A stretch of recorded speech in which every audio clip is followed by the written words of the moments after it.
Morning. How are you? I am doing well. How are you doing? That's good. I'm good too. Yeah, why don't you tell me a little bit about who you are and what you would like to do, and I tell you a little bit about who I am, and then we can get started. How's that? Okay. Yeah, so I'm Ivanka. I'm a high school student who's really passionate about climate and sustainability. And Uh-huh. so I first got interested in methane emissions specifically when I did my research project at the University of Minnesota. And so I got into methane from there. And then I also did a summer at Cornell for research. So I started this initiative, MethaneMatters, to help educate people about methane emissions and to spread awareness about its sources and mitigation strategies, and also just the impacts of methane. And Okay. so I also wrote this book to educate people even more. And You it wrote goes this a book? lot more, yeah, Wow, cool. yeah. Excellent. It goes a lot more into detail than any of my videos on this channel. And And so, I'm sorry, you are a high school student, is that what you're yeah, saying? And you wrote a book already? yeah, Wow. Wow. Kudos to that. That's excellent. thanks. Yeah, and I'm really excited to have you on the podcast. Yeah, I have a whole series. All right, great.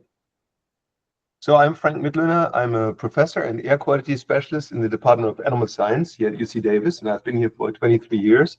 I study the impact animal agriculture has on the environment, particularly on air quality and climate. And most importantly, I study ways to minimize those impacts. So wherever they exist, I try to find ways through better feeding, better breeding, better manure management to minimize those environmental impacts.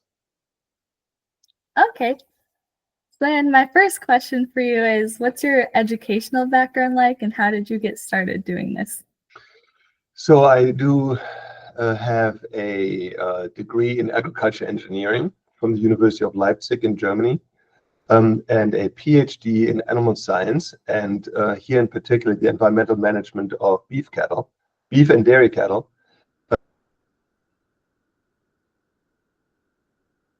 My master of agriculture engineering at the University of Leipzig in Germany, and then in 2002 I started my professorial position here at UC Davis. What got me interested in this? Is that what you asked too? Yeah, Um, I feel that this environmental aspect of animal agriculture had always been neglected, and yet it's so important and so interesting. And so I found this as a niche that really excites me, much like you getting excited over methane. I got excited over the impact animal agriculture has on air, on, let's say, ammonia, hydrogen sulfide, particles, greenhouse gases, and so on, and finding ways to minimize those. okay, that's cool. So can you tell me about some projects you're doing? Yeah, I have published about 150 peer-reviewed papers on a whole slew of topics, including quantification of greenhouse gases, mitigation of greenhouse gases, for example, through the use of feed additives, meaning you feed something in a very small amount. We're talking about grams to the ton of feed. So let's say if you think of a matchbox, as you know, a matchbox is not very large. Imagine a matchbox filled with powder being mixed into a ton of feed, so into 1,000 kilograms of feed. That's how little of a feed additive you need in a ton of feed in order to change the microbial community, meaning the microbes that grow in the digestive tract of those cattle, such that these animals then produce less methane. Okay, that's called enteric emission mitigation. So I've done a lot of research with my credits. When I say I don't mean I. I don't do the in-field research, but I'm pretty much like a coach or manager of a football team. Okay, so I have people, players, on our research facilities or on commercial farms who do the actual research, and these are graduates on their master's degree, or these are postdoctoral fellows who already have a PhD. Study that. So feed additives is one aspect. Another Wait, aspect is, you're cutting out a little bit. Could you repeat like oh, the last 30 seconds of what you said? Yeah, so those postdocs and graduate students, they are the ones, the boots on the ground that do the research on feed additive. Is actually an interesting angle too, because normally and traditionally, the manure of animals was just stored in a large containment facility and eventually land applied as fertilizer. But there's still a lot of energy in that manure because the animal only uses a certain amount of a lot of it.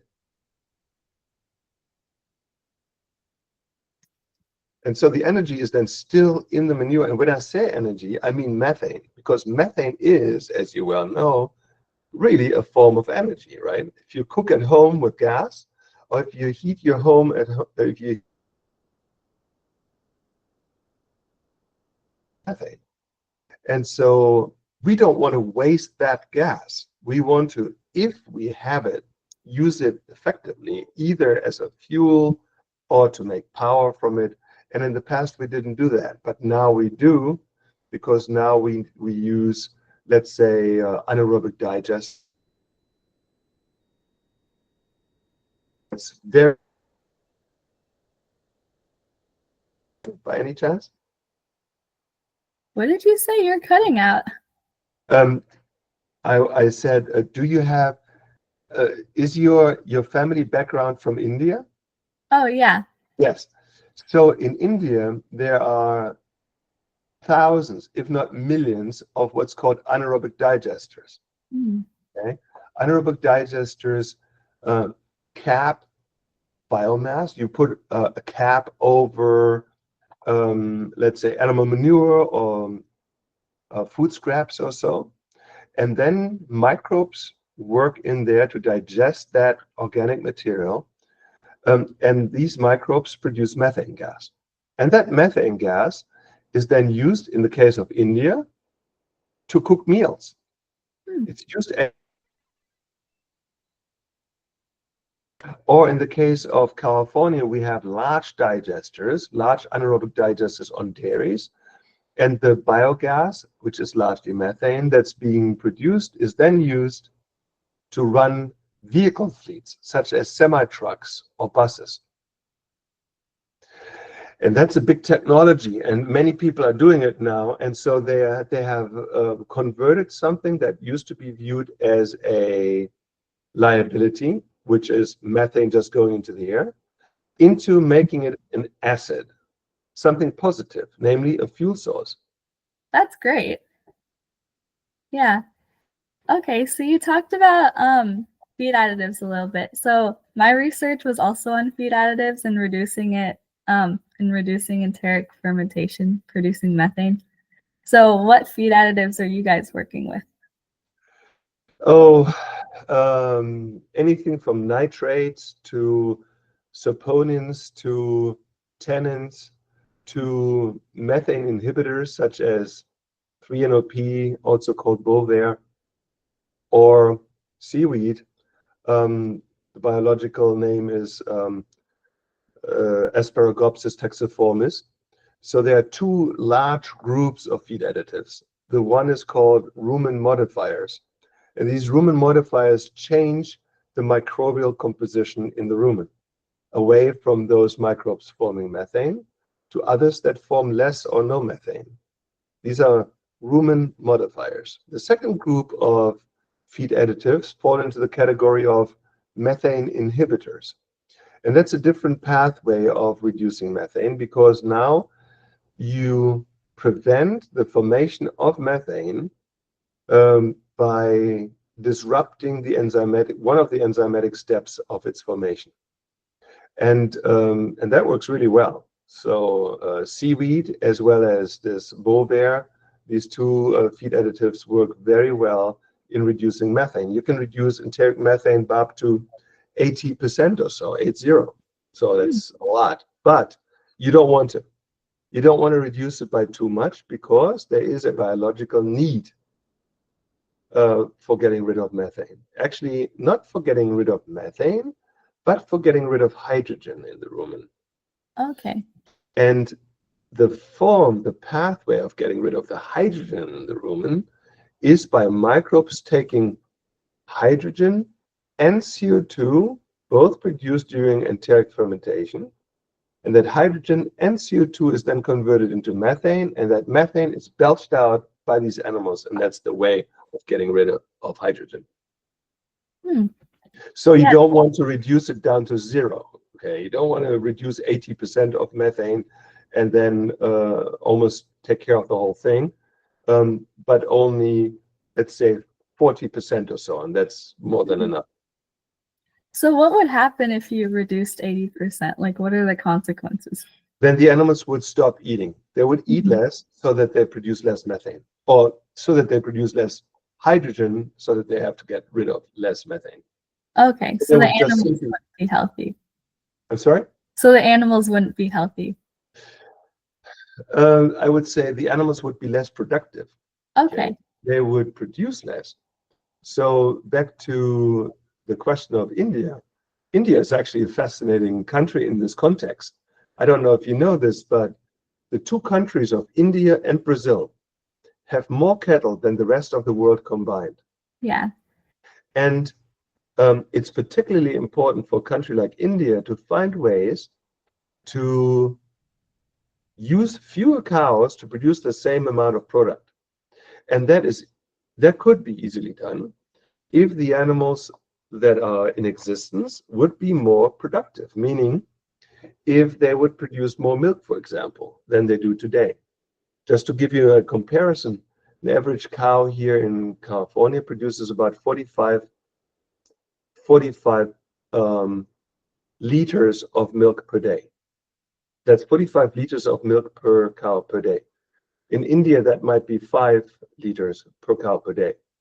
So you need up to 9 or so cows over there to produce the same amount of milk as one cow here. And that's not pointing fingers saying they're not efficient, but that's just highlighting that they have a lot of room to grow. And the room to grow they have is because there are certain areas that are apparent in where they could be improved. For example, veterinary care, making sure the animals are not sick, better breeding, better feeding, better manure management. India, instead of having 300 million bovines, could produce the same amount of product as they do today with 1/10 of their herd size. Yeah, so what's your team doing to improve all this stuff in India? We are not doing much in India. Our colleagues at Cornell University are doing stuff in India. Yeah, We I are work waiting with for, Dr. McFadden, who's working in India. right. And so we are waiting for Ivanka to get ready to work on that. But all joking aside, we are not doing direct research in India, but the research we do in California and here for the United States is applicable to India. So obviously we have much more intensive dairies, we have more intensive livestock production than a country like India does. And we are not suggesting that they copy and paste California conditions and systems to India, but there are bits and pieces that can be used and that can be learned from one another. And for example, once a year, I conduct a summit here at UC Davis called the State of the Science Summit. And there are 350 to 400 attendees from 15 different countries from throughout the world attending and participating in our summit. And one of the most important countries participating is India. They wanted to be represented through their Minister for Climate at our last summit. But unfortunately, because of the conflict of India and Pakistan that happened at the same time, he couldn't leave the country. But India is now taking this topic seriously. Yeah, that's good. So are you doing research in any other countries besides the US? Yes, I have worked all over the world. Last year, I visited 26 different countries all throughout really the world, most Latin American countries from Uruguay to Paraguay, Brazil, Argentina, Colombia, Chile, the list goes on, to places in Asia like Singapore and China, to Australia and New Zealand, places all over Europe, Finland and the Netherlands and Switzerland and Germany and Belgium and Italy and so on. So yes, we are very international, um, and there's a real global need for the type of research that we do. Hmm. So in these different countries, are there different challenges that you face in doing your projects? Yes. So there are some countries like, let's say, New Zealand, um, who have animals um, that largely roam around freely. Okay, they're on Hmm. pasture.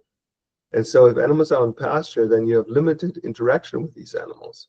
You have limited ways of, for example, applying a feed additive or doing anything with the animals, as opposed to here in a place like California, where you have your hands on each cow every day, where you can do something with those animals every day. So if you have extensively kept cattle, let's say, then it's more difficult to reduce emissions for those animals as it is under more tightly controlled situations. And so that brings its own challenges. But we are working with the New Zealanders and Australians, just like we are with the rest of the world, finding custom tailored solutions under different conditions. Okay. And so who all works in your team? I have a I have a large team. I have, I would say, altogether well over 40 or 50 people on my team, and that spans from undergraduate students. I always have 30 to 40 undergraduate students in my lab. These are interns and people who get paid to work on projects and help with everything involved. Then I have 6 graduate students, PhD students. So these are people in their mid-20s, mid to late 20s, who work on their PhD, for example. Then I have 3 postdoctoral fellows, and these are people who already have a PhD and they want to become a professor themselves. Then I have a technician and lab manager, as well as a project scientist, helping me to oversee postdocs and graduate students. And then I have a communications core, and that's very important too, because in addition to doing research, it's very important that we communicate the findings with those people who need to know. And because of that, years ago, I established the so-called CLEAR Center. And the CLEAR Center has 2 aims. One is research, and the other one is communications. And the communications function of the CLEAR Center is organized by a person who is a trained journalist. He's my associate director of the CLEAR Center. I'm the director. He's the associate director and responsible for communications. He's overseeing a team of people with expertise in filmmaking, in videography, in social media, in scientific writing. So we have a comms team of 5 individuals. So it's a large group of people that I'm overseeing. Hmm. Yeah, so do they come from like similar animal science backgrounds or diverse more other backgrounds or? They come from everywhere. I have people from physics, people from environmental engineering, from agriculture engineering, from animal science, from plant science, from range management, and that's just the topical diversity. There's also a geographical diversity. We have the whole world in one lab, and that's not exaggerated. I mean, people from everywhere. Wow. Yeah, that's exciting. So technology is like expanding very rapidly right now. So do you use any technologies to do your research? Oh yeah, we're very high tech. Yes. The research we do involves the use of many analyzers, gas analyzers, particle analyzers, computer technology to process data, drones, satellites, planes. Yeah. What do you do with drones and satellites and planes? Um, well, we are Personally, we are not doing satellites, but we are using data from satellites Okay. because there are now methane satellites that really circle the world every day and provide methane data with pretty good granularity. So you can now see um, where there are methane sources and how much they emit. It's not as precise as, let's say, a plane or a drone or so, but you get a good feel for what the major sources are and where they are and what kind of order of magnitude they emit. Hmm. Um, with a drone, you can get much more specificity for individual sites. You can fly over a dairy, let's say, and see where on that dairy the main methane sources are. Let's say you have a dairy that is capping their lagoon where the manure is stored, and they use an anaerobic digester. A drone would be able to tell you that there's a leak in the plastic covering the manure, and that Oh, leak needs to be fixed. A drone can do that. hmm. That's really cool. So what are some of the like main sources of methane you see from the satellites or the drones?